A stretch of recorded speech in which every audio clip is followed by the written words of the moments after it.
kurang paham. Nah, kalau seandainya tidak ada, nanti bisa diusulkan untuk kedepannya.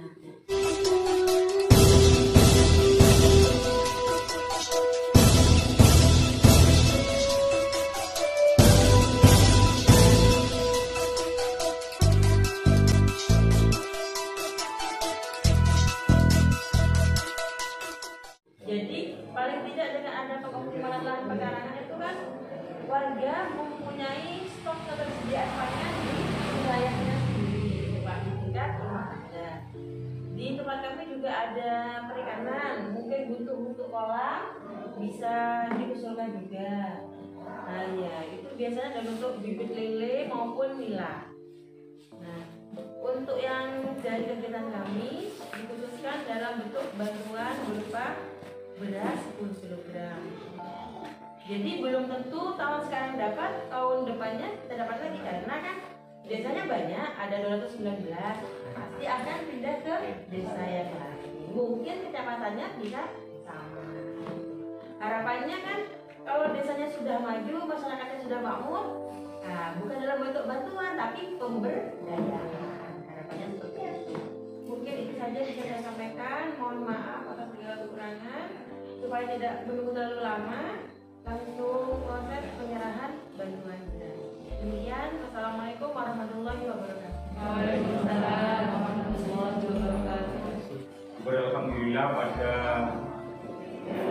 pagi menjelang siang ini kita bisa berkumpul dengan melaksanakan acara penyaluran bantuan. Sudah 2 tahun ini kita masih belum bisa terbebas dari yang namanya virus corona COVID-19, sehingga di desa-desa ini digelontorkan yang namanya bantuan.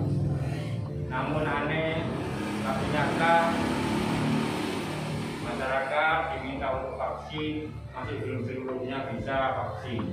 Tetapi untuk menerima beras, untuk menerima bantuan sangat percaya. Jadi ada keanehan, percaya dengan bantuannya, tidak percaya dengan virusnya. Ini kan ada keanehan. Virus itu ditangkal dengan vaksin. Tapi kami tetap menghimbau, tetap masyarakat harus bisa divaksin. Karena saya sudah mengalami sendiri yang namanya virus corona. Serangannya virus corona itu seperti gabungan dari 3 macam penyakit, TB atau tipes, kemudian chikungunya, kemudian kolesterol. Karena ketiga-tiganya hampir pernah mengalami, jadi seperti gabungan itu.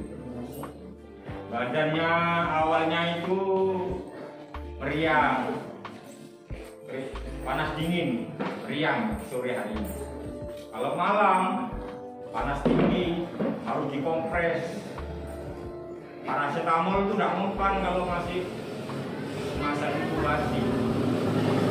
3 hari itu masa yang paling sulit di awal-awal. Kemudian malam sesak nafas. Awal-awal itu minyak kayu putih bukan ditetes, saya minum. Itu cara mengatasinya itu saya itu kejam. Saya memperlakukan diri saya itu kejam. Kenapa? Harus saya panaskan badan saya sampai corona yang ada di dalam tubuh saya. Ini pengering bahasanya. Saya punya tes alat-alatnya. Panas darah saya waktu awal-awal 145 yang di atas, yang di bawah 95. Ini saya perlu cerita juga supaya yakin kalau memang virus corona itu ada. Tapi sekarang ini kita jadi unik. Kenapa? Karena yang terkena virus corona tidak ke rumah sakit, cukup di rumah. Kalau mati ya silakan mati, tinggal gitu aja. Yang menurunkan sebenarnya yang muda. Masa malam ketiga atau malam keempat itu masa pembuntuan kalau menurut bahasa saya. Hidung itu seperti kalau ada salurannya tambah kecil. Itu pun saya okrok pakai karton batu dicelupkan ke kayu putih. Gini-gini kan biasanya kalau digini kan ada keluar apa? Hasim ya? Tidak ada hasim, tidak keluar hasim. Nggak bisa. seperti sarang hidung terkunci. Saya hari kelima baru saya swab, ternyata positif. Karena saya jadi kunci di Solo, saya liburkan 3 hari. Hari ke-10 saya tes lagi, saya swab lagi, masih positif. Tapi ibarat itu virus corona itu seperti buah rambutan, tapi sudah bulu-bulunya ini sudah merotoli seperti itu. Pagi apa yang saya lakukan 15 hari, enak ya, libur ya. Oh, enak juga. Tapi yang nggak enak, 4 hari pertama itu pahit rasanya, nggak ada yang lain. Pahit.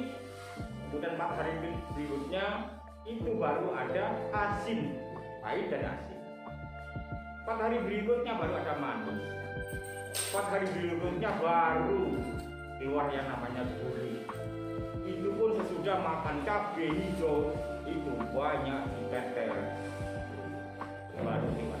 Ternyata ember rasa tadi itu puncaknya itu gurih. Ini ibunya rasa itu gurih ternyata. Karena saya sudah mengalami dari hasil kita. Gurih dengan gurih baru enak makan. Tiap malam ganti menu. Kalau orang di isoman bahaya juga. Pagi, siang, sore, malam selalu ayam. Itu disuruh keluar sakit. Bisa stres juga sebetulnya. Kalau mau tidur dan bisa tidur setel musik. Sholat tempat itu di kamar, di rumah, di kamarnya khusus. Alat-alat makan khusus. Tempat waktu saya berjemur khusus di situ duduknya. Saya duduk di pojokan di undak-undakan pojokan ada ke timur setengah jam, setengah 9 sampai jam 9 ada ke timur sampai hitam merah. Kalau tidak kuat ini bucik yang makan lagi. Ini ya kalau tidak kuat sampai merosot. Saya juga kena, tapi batuk sama mulai, tapi agak lama juga sembuhnya. Kenapa enggak? Tidak memanaskan diri seperti sekejap saya. Tapi nyiram-nyiram minum herbal setengah, nyiram-nyiram, kemudian jemur, nyiram-nyiram lagi. Karena ada banyak tanaman saya nyiram. Walaupun sudah masing-masing 2 ember, jadi 30 ember saya nyiram. Ya keringet lah kita kalau pas masih jemur. Itu pengalaman saya di dalam menangani di dalam melawan virus. Hampir itu kan kalau pas sepedaan di trek itu 30-40 km karena saya suka sepeda. Mungkin 15 menit istirahat, minum setengah botol air. Istirahat 10 menit, trek lagi setengah botol lagi, jemur lagi sampai beres. Artinya saya membunuh corona dari dalam dengan mengeringkan corona yang ada di dalam tubuh saya. Coba sampai kalau misalnya buat apa itu kan mengental kan, kalau sudah misalnya kemudian dijadikan setengahnya jamu itu kan mengental kan jadinya. Kalau dengan mengental kandungan oksigennya kecil, dengan kandungan oksigennya kecil potensi hidupnya berkurang. Saya tes, ada punya tes oksigen kasih anak saya, olahraga biasa cuma nyiram-nyiram jemur 93, 94. Tapi ketika sudah olahraga saya 97, 96, 95. Artinya oksigen yang ada di dalam tubuh saya itu sesudah dibakar di paru-paru, disalurkan ke jantung, dipompa ke seluruh tubuh. Dia harus mengerti. Kalau pas kena corona tidur-tiduran, awet, coronanya awet, bisa 1 bulan, 21 hari ke atas, awet. Saya tidak pernah kena 3 Iya. hari tapi atau waktu gunung kali. Oh iya, nggak apa-apa. Jadi sekarang prinsipnya harus dipanaskan. Itu pengalaman saya. Ya. Nah, terkait dengan ini, mari ajak yang belum divaksin ikut vaksin. Gunanya apa? Saya sudah 2 kali vaksin kok masih kena. Karena daya tahan tubuh saya pada saat saya lemah itu masuk. tidak salaman. Saya satu mobil dengan orang yang kena corona, yang kena ada di belakang, saya ada di depan. Loh kok loncat? Berarti virusnya itu tidak melalui salaman juga. Saya pakai masker ya pakai. Ayo. Kalau hanya berdasarkan pada salaman, saya tidak salaman. Dari mana asalnya mengalir ke saya? Ya, berarti dari kemungkinan dari cipratan atau dari udara kalau menurut saya. Ada dari udara. Nah, karena itu ini harus bersama-sama masyarakat. Kalau ada ajakan vaksin, ya harus gotong royong vaksin. Vaksin itu berfungsi pada saat kita kena, itu antara antivirus dengan virusnya itu bukan bertarung sih, komunikasi dulu ngomong-ngomongan. Oh, kamu mau membunuh lawannya aku dulu gitu, lawannya aku dulu sama antivirusnya. Tuh. Tapi kalau tidak ada antivirus, tidak ada vaksin, langsung lempar bisa. Ya saya sampaikan tadi itu 3 malam ketiga itu yang paling bahaya.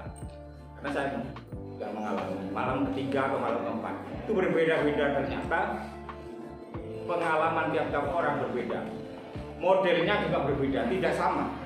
Ada yang hanya bantu bilang nya 3 sampai 7 bisa saya kenali, udah keluar dahaknya tadi. Di sini kan sudah banyak ya ya. Iya, itu sudah corona. Hanya saja tidak di lab. Iya, 3 sampai 7 sudah saya kenali karena saya mengalami. Hanya saja banyak. Jadi alhamdulillah sudah tidak usah lapor biar cepat hijau. Tidak usah ke puskesmas ya. Cepat hijau dan tidak ada yang lapor, tidak ada datanya di sana. Cepat hijau. Itu sebetulnya. Tapi kalau ibu ini misalnya mau memeriksakan diri silahkan, tidak apa-apa. Langsung di puskesmas gratis. Swab nanti itu gratis. Saya pertama bayar 150.000 mandiri. Bayar, ingin tahu penyakitnya. Betul nggak saya penyakit ini? Ya ternyata betul. Ya, tindakan yang saya lakukan tadi itu saya kejam terhadap diri sendiri, makan alam sendiri, sholat tempat sendiri, sendiri. Keluar rumah maskeran supaya tidak di rumah ada mertua, ada bapak baik, tidak pernah selama 15 hari tidak pernah ikut ke belakang, menjadi orang terasing di dalam rumah sendiri. Jadi menjadi terasing di rumah sendiri. Apalagi misalnya di isoman di terpusat sana, keluar. Ada kurang bagusnya juga. Siapa yang menjamin seseorang ini bisa ada program? Pagi jemur pak, siang makan ini pak, sore makan ini, siapa? Tak ada. Ya keluarganya sendiri harus tahu sebetulnya di situ untuk mempraktekkan cara-cara menangani. Kalau misalnya kekurangan oksigen, bagaimana tindakannya? Nah, makanya itu perlu juga oksigen. Kalau pas sudah namanya sudah buntu, kan berarti harus ada bantuan. Itu melalui oksigen. Ibu akan tahu mahalnya oksigen kalau sudah sakit, tahu harganya. Selama ini menghasilkan oksigen, tidak pernah beli sampean. Pohon-pohon ini menghasilkan oksigen, sampean tidak pernah beli. Coba kalau beli oksigen 1 jamnya misalnya 20.000, kalikan 1 hari. Dikalikan 1 hari berapa? Nah, mari bantuan yang ada ini kita syukuri dan mudah-mudahan penyakitnya cepat pergi, dan bantuannya juga masih tetap ngalir. Iya. Apa mau berhenti bantuannya? Masih tetap ngalir ya. Penyakitnya pergi, bantuannya tetap ngalir. Karena masih statusnya masih ada kerawanan. Inilah saja yang bisa saya sampaikan. Cerita saya tadi saya ceritakan, hampir semua orang saya ceritakan dengan maksud boleh ditiru, boleh hanya didengarkan saja, boleh dibuang. Oh, Misalnya ada tetangganya yang pernah ngalamin, saya pernah cerita dari Pak Wakil Kecamatan, gini loh cara ngatasinya. Boleh ceritakan kepada orang ini, karena ini masih penyakit, masih akan berantai. Kalau saya kadang-kadang kurang setuju pakai ini, lebih baik semua tidak usah pakai masker. Ada 3 pintu, pintu pertama itu sakit, pintu kedua sembuh, pintu ketiga meninggal. Tinggal pilih. Iya, tinggal pilih. Loh, semua penyakit ini 3 pintu. Saya jelaskan. Pintu pertama sakit. Siapa yang pernah sakit? Ada pernah sakit. Kebetulan pas nemu pintu yang kedua, pintu sembuh. Iya kan? Kalau pas nemu pintu ketiga, tidak ada di sini, sudah di kuburan. Mudah-mudahan ini penjelasannya saya singkat lugas, tak terlalu bertele-tele supaya apa? Maksudnya cepat mengena, pendek-pendek mengena, enak kan? Iya, seperti itu. Saya kira ini yang bisa saya sampaikan. Kalau ada kurangnya, kalau ada salahnya saya minta maaf. Kurang lebihnya kami akhiri. Wassalamualaikum warahmatullahi wabarakatuh.